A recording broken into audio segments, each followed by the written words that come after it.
we'll share it. You know, it was hard. I was trying to find like 4 weeknights in a row. There are 4 ethics classes left in the Hartman curriculum, and I couldn't find between Memorial Day and Shavuot and our annual meeting and some things that were offered by United Synagogue that the synagogue signed up for. I couldn't find like 4 weeks in a row. So we'll be one short of the full Hartman curriculum. And maybe we'll pick it up at another time. But Myra asked, should I just send all 4? And I said, sure, you know, maybe we'll run, you know, maybe we'll get a chance to use some of it. We'll see, but you have it, so you can at least take a look at it. So tonight, the session that we're looking at is called the bystander effect. It's not, you know, when we think of bystander, I think, I don't know, I tend to think about being a bystander to a crime. None of these sources really deal with crimes. But I will note before we look at the sources, well, I'm looking at the call, all of us are old enough to remember, well, Kitty Genovese, the really shocking one in New York, right, where a woman was screaming, help, help, help, and nobody, you know, did anything. 30 years ago, there was a case where a woman was raped in a bathroom at a casino in Las Vegas. And people walked in and out of the bathroom, heard that something was going on, and walked out. And the question is can you, you know, I don't know if we have any lawyers on the call that could maybe explain this better than I, but my understanding is that in US law, you're not required to report a crime. If you are a bystander and you turn around and walk away, you're not actually guilty of anything. That is not true in Jewish law. In Jewish law, well, you know, we say this to kids now, right? If you see something, say something. That's, you know, what we say now about bullying or drug use or other things that kids may see at school. And there's a lot of conversation about being, you know, not being a bystander and being an upstander. But in Jewish law, that's been part of Jewish law for thousands of years, that if you see something and you don't say something, you are guilty of a crime.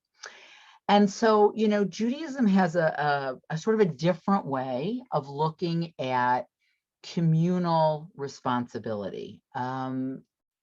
American law has a different way of looking at, you know, individual rights. That, well, unless you're talking about abortion, individual rights are supposedly, in our way of looking at law, individual rights are, you know, I don't have to wear a mask, I don't have to get vaccinated, you know, individual rights sometimes take precedence over what's good for the community, and how laws are legislated, that is taken very seriously into consideration. Jewish law, very different.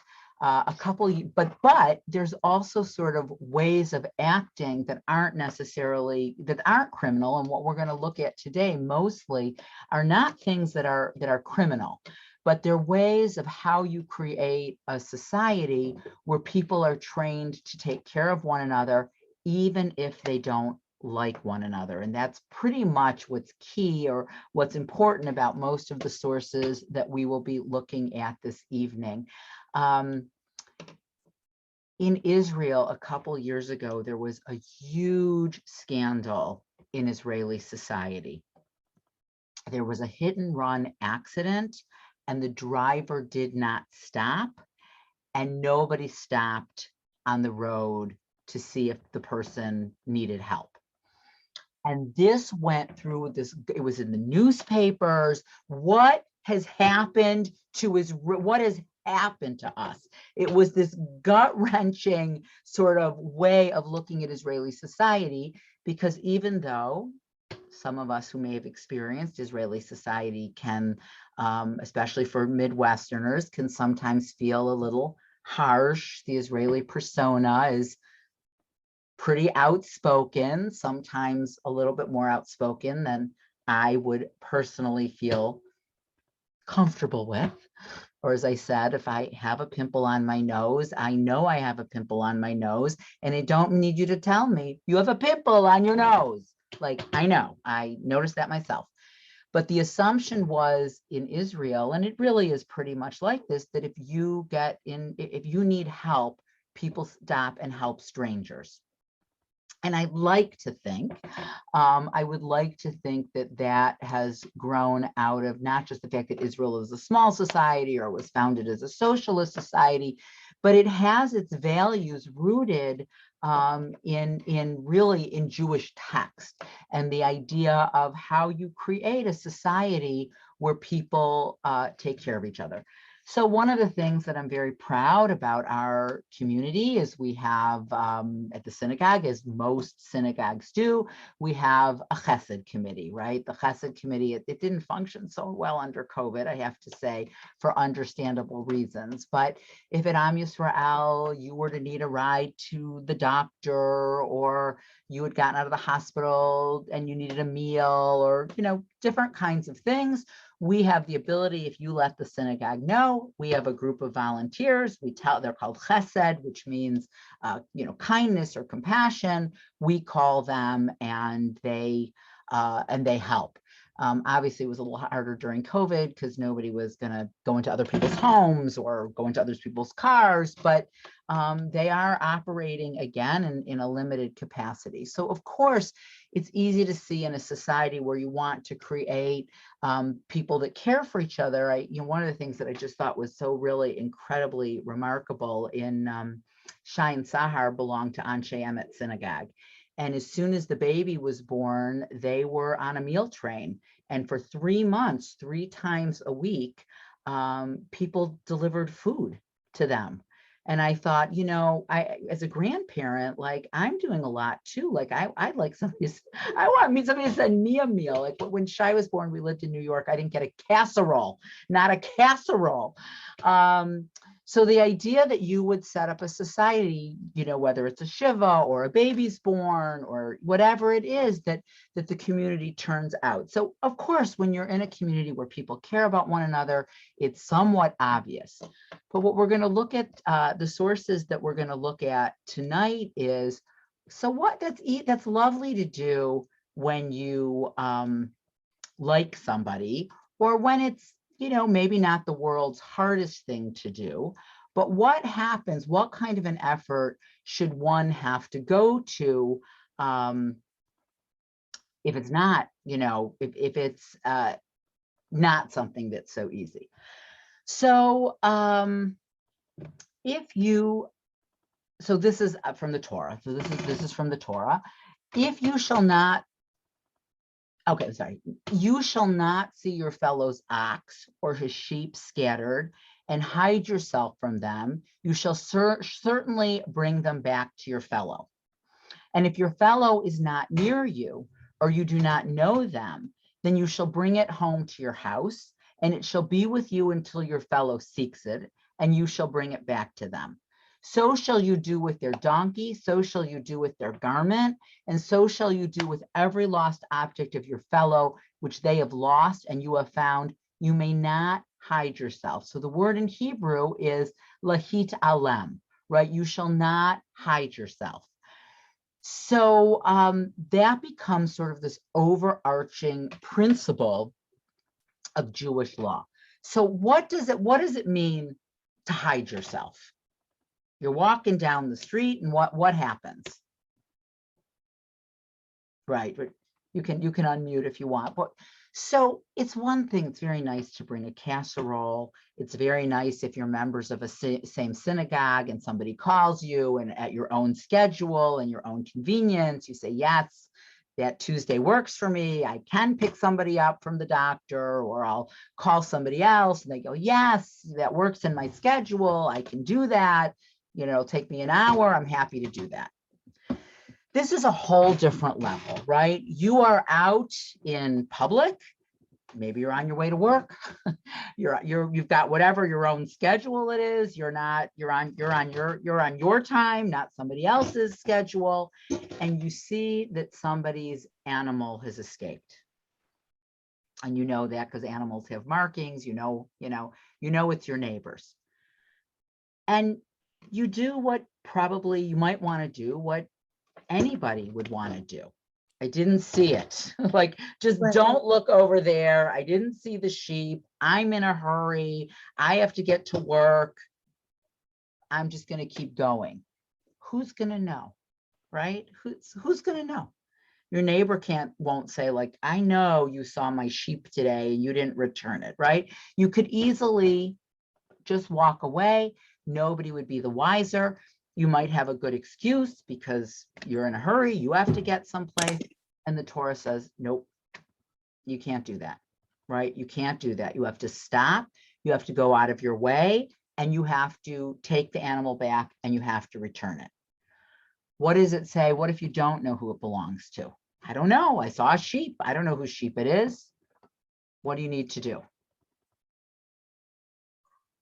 I think it's interpreted that you should let people know that you know, that you indicate that, hey, I did see your dog. I did, Well, you have to take it home, right? Either Right. if you know whose it is, you need to return it.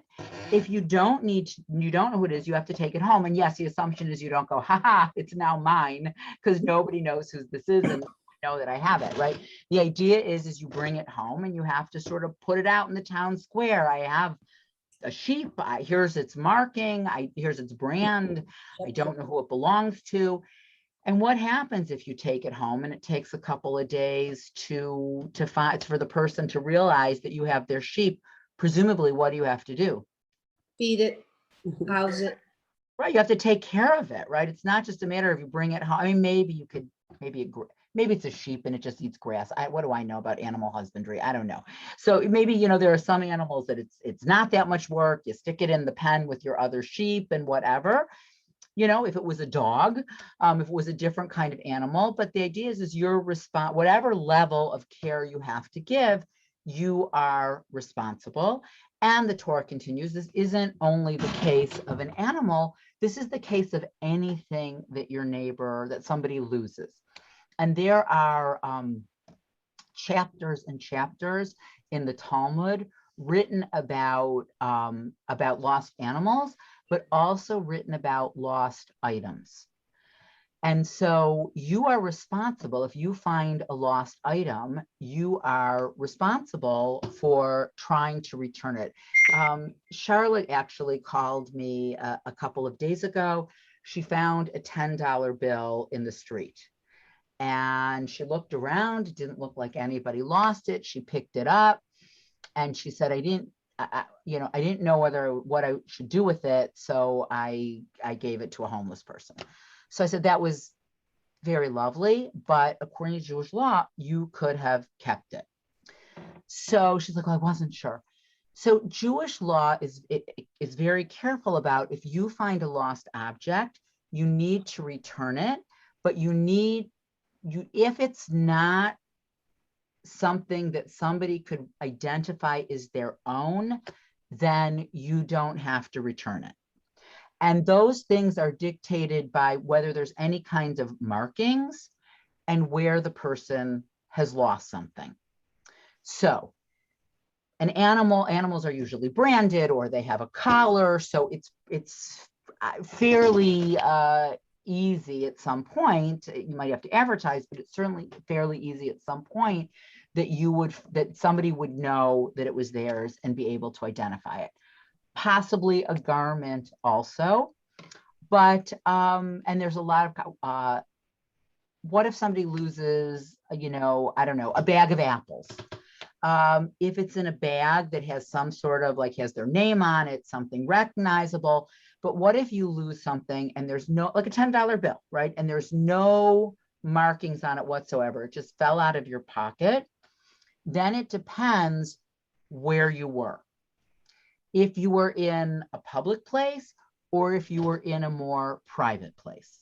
So if you were on Michigan Avenue, you assume, and it actually, interestingly enough, has to do with what you assume the owner will think, which is an interesting concept.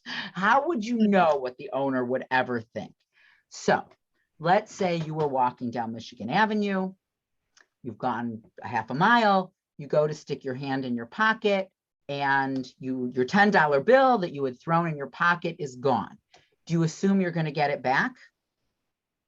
No, right? Because you lost it on Michigan Avenue. You're going to assume nobody would ever be able to find me. Like, how would they even know? There's no marking. I don't know exactly when I lost it. Somebody's going to pick it up. It's gone. There's actually a Hebrew phrase for this, yeush. You've given up hope. So the rabbis try to figure at what point will somebody have given up hope? What if, now you shouldn't be doing this on Shabbat, but let's say you were sitting in the synagogue in your regular seat and you had a $10 bill in your pocket. You get down, this is only for the Sunday morning crowd. Shabbat morning crowd shouldn't have a $10 bill in their pocket. But let's say you have a $10 bill in your pocket. You get up, you go downstairs for Kiddush, you go to stick your hand in your pocket and you think, oh my God, I lost my $10 bill. What do you think? You think you could get it back? Maybe, right? Maybe, Yeah. right? Maybe. But you have a safe assumption, first of all, you'd go up and look in your seat, but you'd have a safe assumption that somebody sitting there, Judy Zeal, would have picked it up and said, I know this is where Maris and Morris always sit. This could possibly be their $10 bill.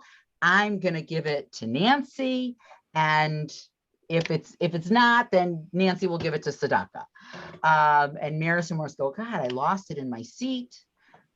I'm going to call Nancy and just see if perhaps, and listen, a $10 bill, we could laugh about a $10 bill, but what about an earring, right? We don't know that it's Judy's earring, but Maris says, oh my, even if she didn't know it was Judy's seat, it was a bat mitzvah, it was full, but somebody lost an earring in the sanctuary, you would probably find it, you would turn it into Nancy, and somebody would call and say, I bet if somebody found my earring at the synagogue, they would have turned it into the office.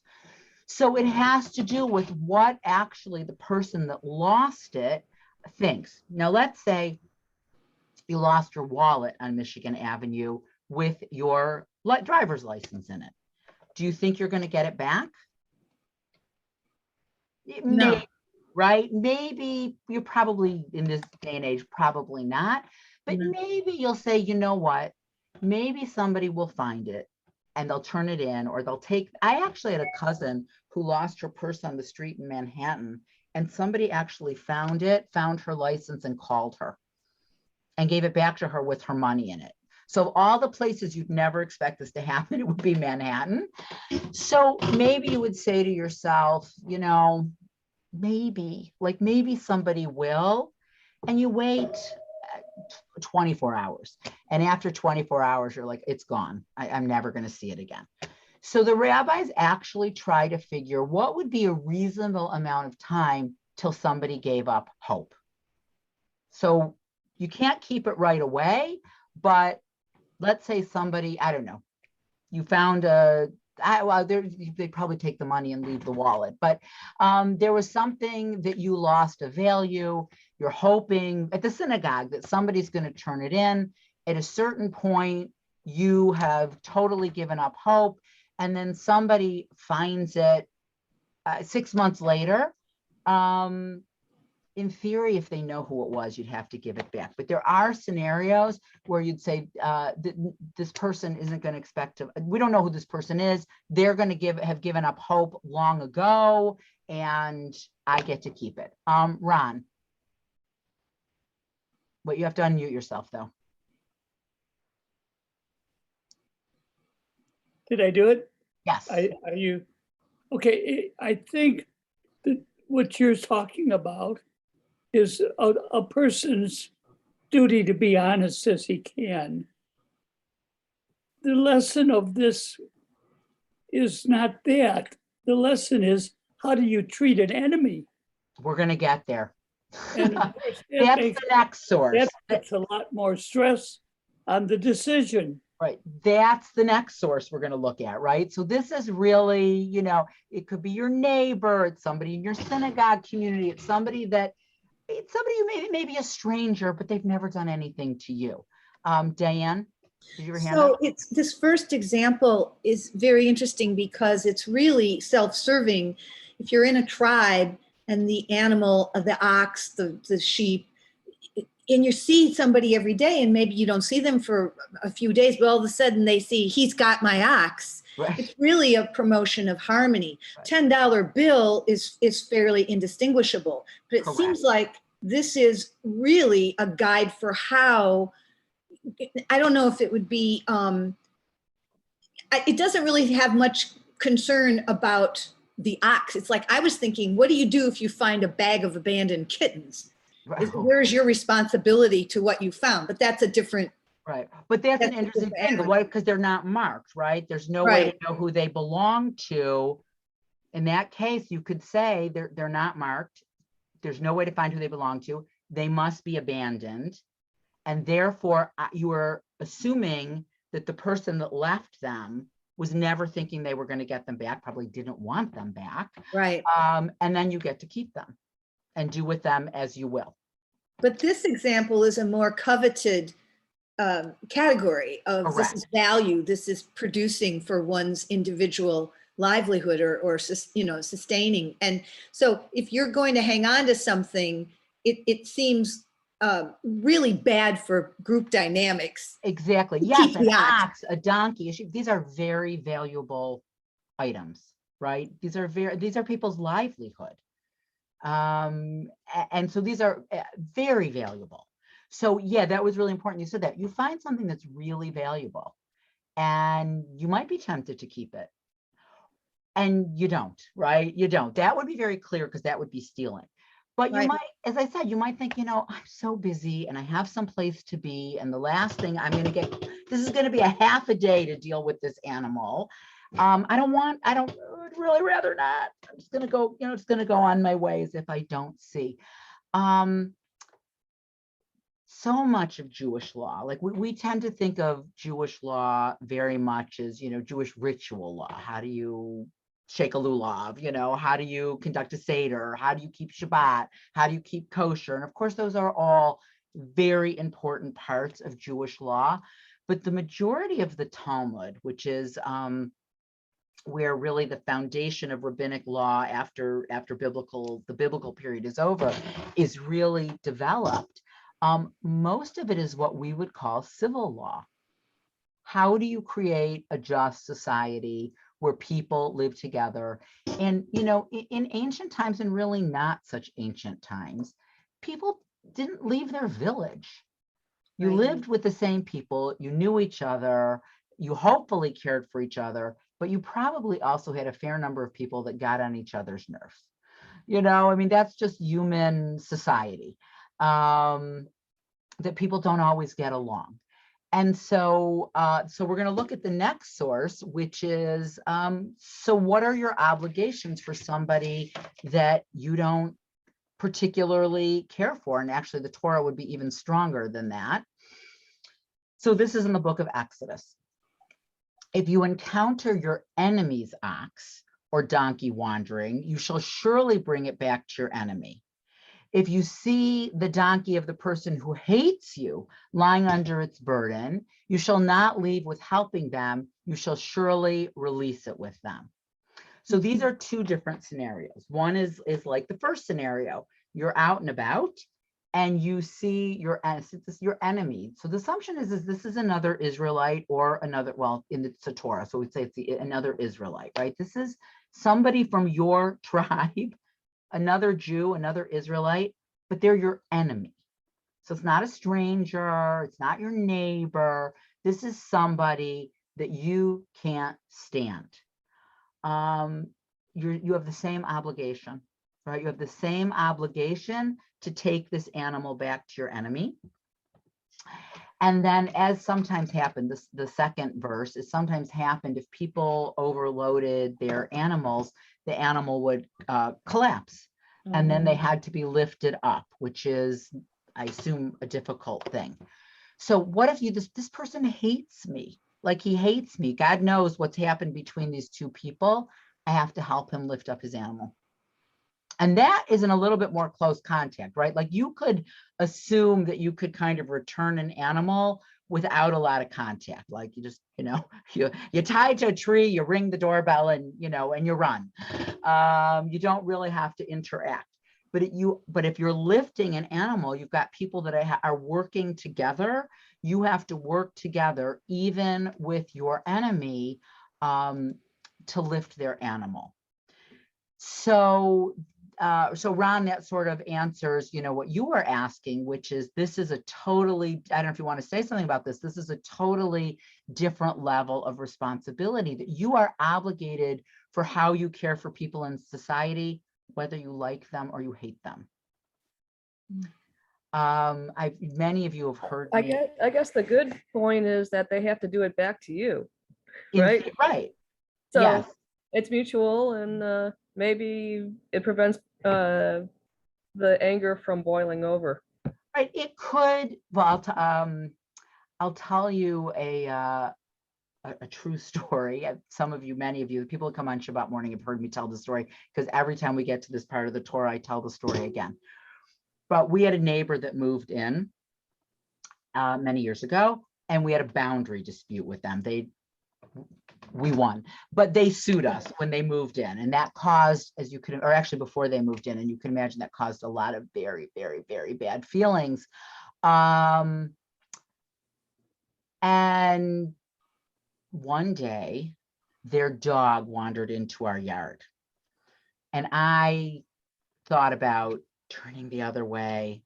Really, I thought about putting the dog in the car and driving it to Schaumburg, like at all kinds of things that went through my mind. But then I thought, who would have ever thought that I would have the opportunity to fulfill this law in the Torah? Like, who would have, like, who would have ever thought that this, of all the laws in the Torah of returning your enemy's animal, would actually be something that I would have the opportunity to fulfill? So I took the dog, I put him in the fenced-in area in our yard. I found their number. They weren't living in the house yet. I called them, and they came and got their dog. And soon after that, we actually settled the lawsuit. I would like to think that it settled, and that it settled favorably, and they stopped fighting us because I returned their dog. I don't know. I mean, I don't know. But I'd like to think that. And so I think it was Lois, to your point, maybe your enemy, this person that hates you, will stop hating you if you return their, you help them lift their donkey. And maybe you have a whole different way of being able to turn society around if you act in a way contrary to, to driving the dog to Schaumburg. Maybe you'll have a way of resetting the table, right? But the Torah doesn't actually promise that. The Torah doesn't say, and then you will be happy because you'll see that your neighbor will forgive you and you'll live happily ever after. The Torah doesn't even discuss that, right? The idea is, if you are creating a just society, there are ways that you are supposed to behave that have nothing to do with your feelings. Has nothing to do with, I'm on my way to work and I'm busy. It has nothing to do with, this is not my problem. It has nothing to do with, I can't stand this person and this is, they have this coming to them. It's just the way that you're supposed to, the way society is supposed to function. And a side benefit is that hopefully people get along a lot better. And maybe they do and maybe they don't. So let's just stop there. What do you, so I said, it's not a bystander in the way that you see a crime, but it's a bystander in a way that you step up and do the right thing, regardless of how you feel in the moment. Well, today, Rabbi, somebody might videotape this as a way to shame that person and say, look how they overloaded that donkey. Right. Yeah, babe, right. Right. No, but I was thinking, also today the opposite of, I thought you were going to go with this. Today, sometimes being the opposite of a bystander is filming an injustice, right? So that you can say, look what this police officer did. We now have it on film. Right. But it can go both ways. You can use it to shame someone or to defend someone. Right. Eileen? So would that be something that could be counted as a good deed? The acts of loving kindness? Yeah, I think so. I think so. I think it would, I think it would be a mitzvah, right? It's a mitzvah to help your neighbor or even to help your enemy. Paul? Is there anything in the Torah that would speak to how one would feel if they didn't do what's here, what we're being presented with is, I would call the right thing to do, or to do to others the way you would want them to treat you? Right. You know, the interesting thing is the Torah almost never speaks about feelings. The exception to that is in the 10 Commandments when it says don't covet, right? Don't covet your neighbor's wife, your neighbor's property, the things that your neighbor has. But and then there's another verse in the Torah that talks about not hating your neighbor in your heart. But mostly the Torah does not talk about feelings. It talks about deeds and actions. And so it's really, and I think that may be why it doesn't say, and then your neighbor will like, your enemy will like you, and you'll shake hands and you'll realize that actually it was all, you know, the Torah is, and Judaism really is so interested, much more interested in deeds. You know, one of the things that the trick questions that rabbis always like to ask is if you have people of equal means, who is the better donor? The one that gives more, but not so begrudgingly and not so nicely, or the one who gives less, but gives very kindly and lovingly? And people always want to say the person that's the nicer person. But but rabbinic Judaism says the person that gives more, equal means, right? The person that gives more is the better donor. Now, it doesn't say, you know, you should be you know, you should be mean. Obviously, you should try to be nice, and the Torah would want you to be nice. But the rabbinic Judaism goes on the side, the begrudging giver, because at the end of the day, it's not about you, it's about the recipient, and the more money they have, the more food they have. And so if, you know, it's the person that gave more money is the one that did more, because more food can be bought and that person will be less hungry. And so it's there, Judaism is really not oriented very much into in your feelings. It's, and in a way, I mean, I say this because I'm Jewish. I say this because I'm a rabbi. It's not that Judaism wants people to be mean and you know, all of those things, but I think Judaism is very interested in what's measurable. So you can't measure what somebody thinks or feels, or you can't measure that, right? I mean, they can tell you, but you can't measure that. But you can measure actions. You know, you can measure. I get, you know, they donated this much money and we bought this much food. That's measurable, right? I took the animal back. That's measurable. How I felt about how I did it. How do I know how you felt about how you did it? I only know really how you reported how you felt about doing it, which may or may not be accurate. I remember a gazillion years ago, Jimmy Carter said he sinned in his heart. Yeah. So I had a rabbi that was like, you know, well, the phrase he used was goy-shakap, which we don't use that phrase so much anymore, which is Yiddish. But like, this isn't a Jewish way of, it's a very insulting way of saying this isn't a Jewish way of thinking. Who cares if you sinned in your heart? Everybody sins in their heart. We're not asking what you did in your heart. We're asking what you did in your actions. So you can hate your enemy, just help with the donkey. Exactly. It doesn't say to change our heart. Exactly. Judaism doesn't have any laws that talk about how do you stop hating someone. I mean, you'd think that might be an important thing, like, well, we want to create a really good society and we know that people have issues with each other. So how do we counsel people into thinking about, you know, feeling better about, it's all about, it's mostly about, not totally, but mostly about measurable actions. There's a funny thing that goes around every year around Christmas, that if a Christmas tree was something that was used by Jews, there'd be a whole piece of Talmud that talked about how tall does the tree have to be? How many branches does it have to have? How long do you have to cut it down? What happens if you, there's actually a whole section about you can't do the mitzvah of lulav and etrog with a stolen lulav. As if you know, just in case you didn't know. So it's a whole very jokey, funny thing that there would be, you know, it wouldn't just be cut down, you know, use a Christmas tree, but there'd be a whole list of guidelines of exactly what that tree, you know, would have to look like. And it makes fun. Obviously, it's making fun of us, right? It's making fun of Jewish law. But Jewish law is very, you know, involved in, you know, it doesn't say just use you know, use an etrog. What would define you know, a kosher etrog? And so that's really true with societal behavior as well, that it's much, much, much more focused on actions and not on what people think or feel about those actions. Because, I mean, it does say, well, probably the most famous example of that is, we just read it in last week's Torah portion, love your neighbor as yourself. So the rabbi said, well, what does that mean?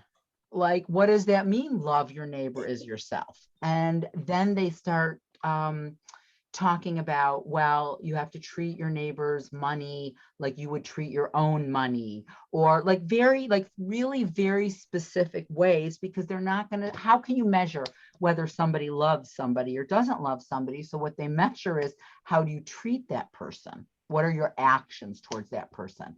And so, you know, this even talks about then what we looked at today is even the actions of people that you actually hate and hate you.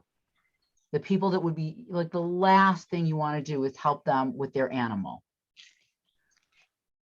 Well, can I ask you a question? Yes, of course. When they're going back to the passages that you read about your hating your enemy, etc., would there have been any sense of inference of being the rabbis would be hopeful that their hatred, the people's hatred, would be superseded by the character of basic humanity and kindness, that the inference would be that the rabbis would be hopeful that maybe that would be the lesson and it would take over. Because if you're taking the animal, but you're going to give it back, maybe you learn a lesson of not hating that person. And your sense of respect and kindness for humanity in general would be supersede the situation. I think Or is that naive? I think it could perhaps be implied, but they don't talk about it. Inference, and you have to go forth and think about it. Right. So I actually want to share with you something that I used this past Shabbat, and I apologize. I'm just going to look at it very quickly because the people that were there, I don't want to bore them. But this was, so there's a whole section, there's a piece in last week's Torah portion about not taking vengeance or bearing a grudge.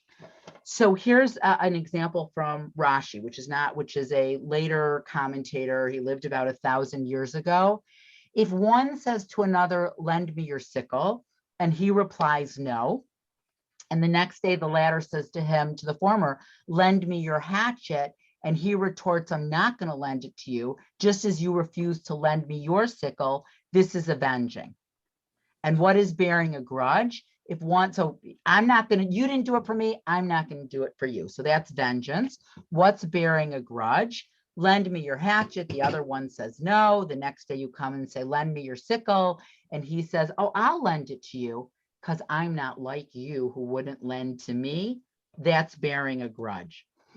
So here the Torah takes this law that says one shouldn't take vengeance or bear a grudge, which is of course how enemies are created in the first place. But just because somebody won't lend you their sickle, you're not supposed to then turn around and not lend them your hatchet, right? Like you're just because, you started it, it's incumbent on you to try to break that cycle. And so even in something, as like, don't bear a grudge, then the rabbis want to say, well, what would that look like? And how do we give concrete examples so that people don't act like that? Because it's nice to say, love your neighbor, be holy, don't bear a grudge. But what does that mean? Right? What does that, how does that, what does that mean? And so our tradition is not comfortable with just leaving it, well, that's how you feel. That's how you should feel. You know, it's strange. I feel like we live in a society today where I feel like how people feel or how people, you know, has, this is a controversial thing to say. I feel like we are actually giving a little bit too much thought today into how people feel. I feel like it's not to say that how people feel isn't important, but we live in a society where people feel harmed and victimized maybe a little too easily. And it's not measurable and we don't really know how to fix it. And I felt and this could just be a sign of my age, but I feel a little bit more comfortable in a society that sets rules and takes actions to alleviate things on a societal basis and takes a little bit less into account individuals' reported feelings. But maybe that's just me, and that could be a sign of a big generation gap. So what can I tell you? If I feel a little safer, if I was talking to a group of 20-year-olds, I'd be even more cautious about what I just said, because they'd all think I was reactionary. So, all right, let's look at one more source.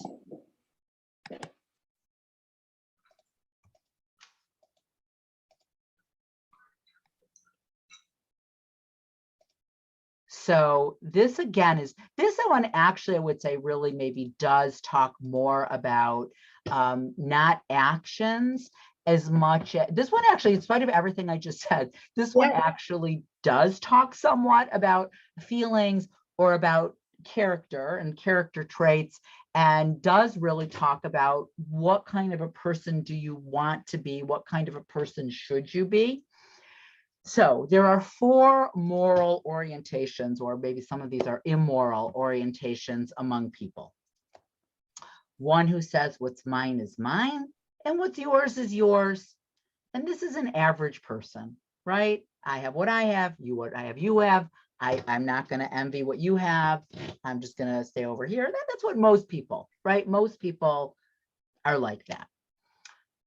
But some say that this is a sodomite. Now, that doesn't mean what sodomite later came to mean. There's no sexual connotation here, but a sodomite is an evil person, right? From Sodom and Gomorrah. So an evil person, some people say an average person, some people say an evil person. So let's just stop there for a minute.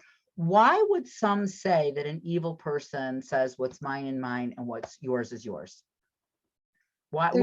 There's no community. Okay, could be there's no community.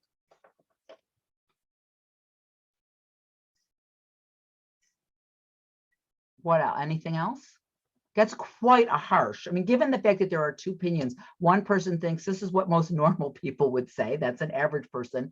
What would lead somebody to say, no, this is an evil? So it could be there's no sort of community. What's mine is mine. Look, I don't know if people say this so much anymore, but when I was growing up, people in the United States used to say a lot, I can do whatever I want as long as I'm not hurting anybody else. Right. That's not a very Jewish way of looking at things. And it's actually, I feel like in a COVID world of people like, I can do whatever I want, I cannot wear a mask, I cannot get vaccinated. We certainly see for those of us that live in a blue state or in a blue bubble, real moral issues with saying I can do whatever I want, because sometimes whatever you want might actually really does hurt other people. And why don't you see that, right? Why don't you see that? I mean, the rabbis actually talk about, and we've heard this in other teachings too, like, you can't be on a lifeboat and drill a hole in the lifeboat and say, I'm only drilling, but I'm only drilling under my own seat. Right. You know, you're not allowed to do that. Paul, is your hand still up? Yeah, no, I just put it back up. I think in this example, and then actually in your story, the previous one, you're talking about what one would consider common good. Right. What's good among a group of people? Because if it's going to benefit a large group of people, well, then it's good for all of us in a way. Right. You know, and I think the other problem with what's mine and mine is when yours is yours is Rabbi, wealth can is I not make a evenly, comment yeah. when you're finished? I'm sorry, go ahead. Yeah, I think that is a perfect statement, because you're saying here, what I have is mine to do with what I please. What's yours, I respect you to have the same rights. Mhm. I can't think of anything more perfect Right. than I say, you have a right to do what you wish. Right. And I respect that right. And you have to respect my right to do as I please with what I have. I can't find anything wrong with that. What would you call that? Parable or statement? I'm going to tell you what I think that the rabbis think is wrong with it, which is that wealth is not equitably distributed. Right. And so to say what's mine and mine and what yours is yours, if I live in Highland Park and pretty much the assumption is my neighbors have enough to eat and we have enough, everybody has enough. We live in an affluent society. So what's mine is mine, is yours is yours. But try saying that to somebody that lives below the poverty line. What's mine is mine, what's yours is yours. I suspect that's what people find at its face value. But in reality, because wealth is not distributed equitably, and there are many people that don't have, that we're supposed to be paying attention to that, that our tradition tells us we're supposed to be paying attention to that. And so I think that there's a debate about what this means, right? And I think that's why you have two such really differing opinions about what it means, is because it's how it's being interpreted by what they're saying. So, you know, if I say to Judy, what's yours is yours and what's mine is mine. Because one of the things I can do with what's mine is be charitable. Correct, but there's And the I can make that expectation, decision. but right, but to say what's mine is mine might imply that I don't have to be charitable. I can choose to do whatever I want with my money because it's mine. And rabbinic Judaism and the Torah would say, no. You know, that's the other thing too. And I assume everybody, well, I don't know what everybody knows. So I'll just say that very often when we use the word tzedakah, we translate it as charity because we know it's about giving. But it actually, that is an inaccurate translation of tzedakah. It comes from the root justice. Right. And so when we're giving, we're not giving, you know, charity has a kind of, well, what I always say to people, if you think there isn't a difference, would you rather be the recipient of charity or would you rather be the recipient of justice? Wow. And then, you know, right? Like, so in Judaism, the idea is you receive money, whether it's from the community or from donors, because in a just world, wealth would be more equitably distributed. It's a righting of a wrong. It's a righting of an injustice. It's not because you're, you know, pitiful in some way. But let's look, we'll just finish looking at the rest of this teaching. What's mine is yours and yours is mine. So that's an ignoramus, right? I want it all. Now, interestingly enough, we might have said ignoramus is interesting, right? We might have said a person that wants mine and somebody else's. We would have said that was the most evil person. Right. But in rabbinic Judaism, like the worst thing you could be is an ignoramus, right? Like as opposed to educating yourself or getting educated, right? That's the worst thing that you could possibly be. And the sense is that you could do something about it and you don't. So that's a terrible insult to be an ignoramus. What's mine is yours, and what's yours is yours is a pious person. What's mine is mine, and what's yours is mine. That so there's also an opinion here that that is a wicked person. So it's either a wicked person or an ignorant person, both of which are considered really bad things to be. Now, ignorant doesn't mean you're stupid, right? Or you have a low IQ, right? Ignorant means that you have the ability to educate yourself and you don't. You choose to remain ignorant. But it also, we can see that's also there's a second opinion that says no, that's wicked.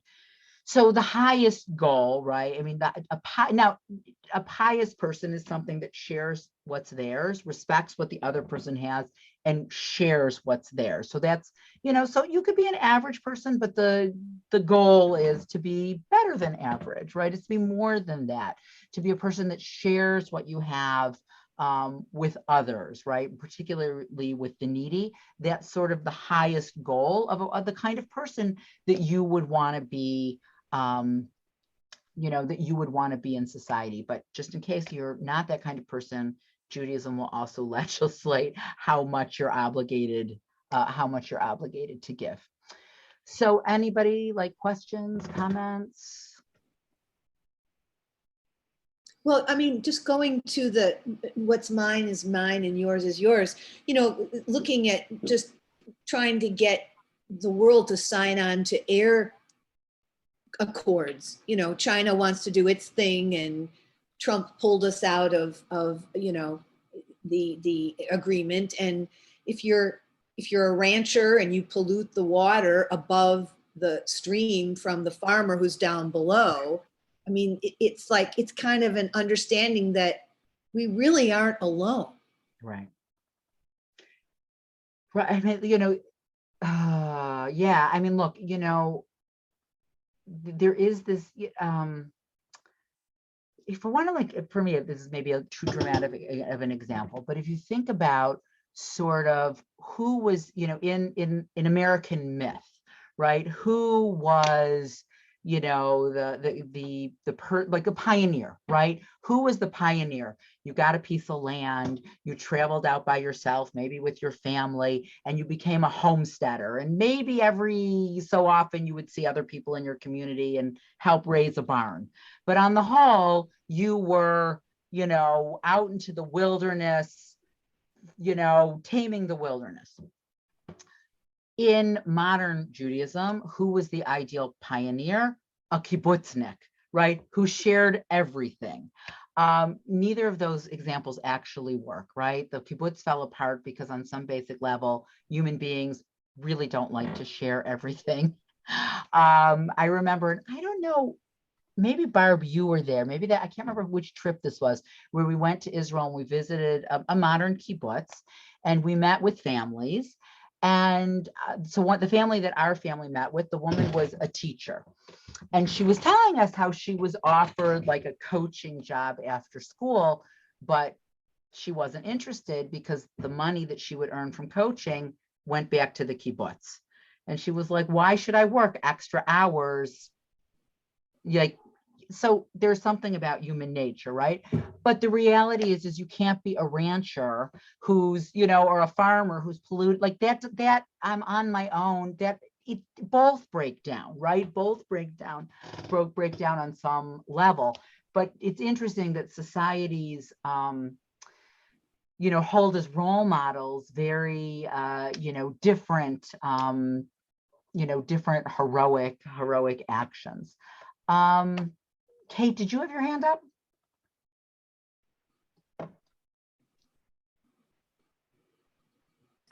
I did. I have a daily personal conflict. When I walk home from the train station, I probably walk over a couple of homeless guys, and then I, am solicited to donate money to others. And when I feel horrible, I usually go home and I just write a check to the Chicago food pantry, whatever, the Greater Chicago Food Depository. But I just feel so terrible, and Rich and I both do. And some of the kids are actually wearing $200 sneakers, and you think, ooh, how does this work? But I usually kind of feel horrible when I get home every evening. All right, so I'm not suggesting that you do this, but when, those of us that live in the suburbs don't face this in the same way. I used to face this when I lived in Manhattan when I was in school, because you'd pass people constantly. So one of my kids used to carry, I don't know if he still does, but like granola bars in his pocket. And he'd give out granola bars. Like, it doesn't take, but at least if you feel like, is this person, I don't know if this person is hungry, they may say no thank you, they may not want the granola bar, but at least he felt like he did something as opposed to just walking by. I used to, like, at the highway overpasses, roll down my window, but now I feel like with COVID, I'm very nervous about rolling down my window and coming in such close contact with another human being that I don't know who they are. So giving to a bigger organization that feeds the hungry is a reasonable way, I think, to approach this. In Jewish tradition, you're not supposed to say no, but again, they envisioned we live in this small town and it's our neighborhood homeless person, right? Who we all know, not necessarily, people that we don't know, and we don't know if they're mentally ill. We don't know if they have COVID or so it's a little bit scarier in the city. So I think finding a way to feel that that you do something, but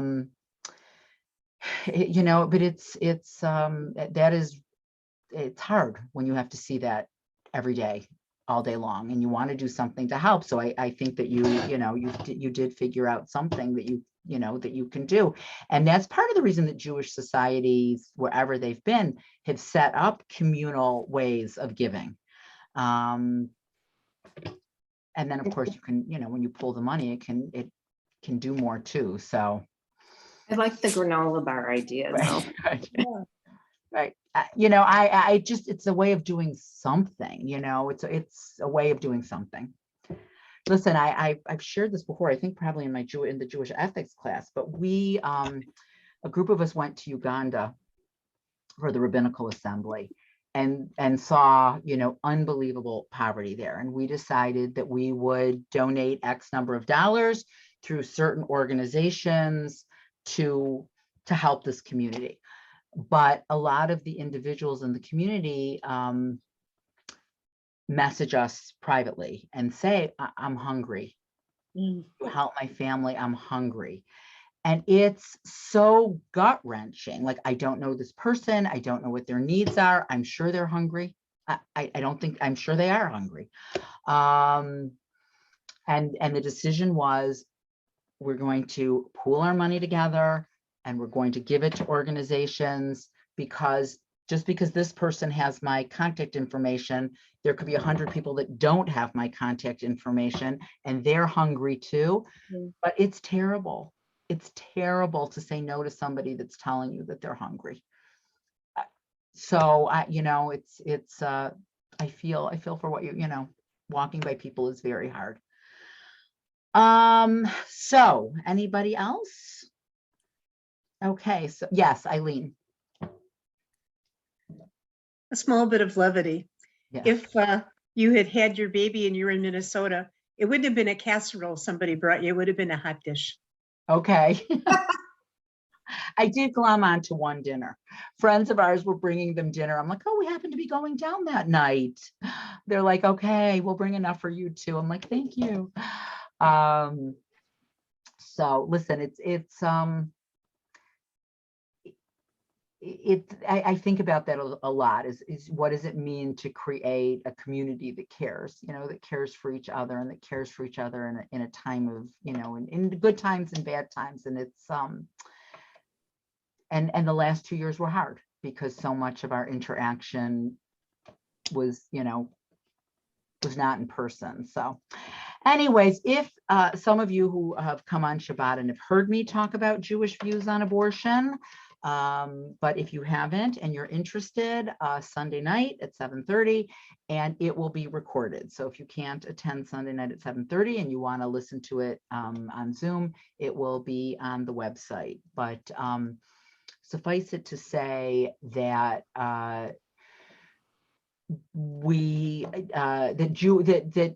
this is an issue of freedom of religion. And our views of abortion are not Catholic or evangelical views of abortion, and we should have a right in the United States of America to practice our freedom of religion and interpret this in our way. And if abortion is outlawed in this country or in a state, it is a violation of our freedom of religion. So. And then I'll fill in the details for you if you want to come on Sunday night. All right, everyone, have a lovely week. Enjoy the nice weather. Finally. Thank you, Rabbi. Thank you. Thank you. Good night. Thank you.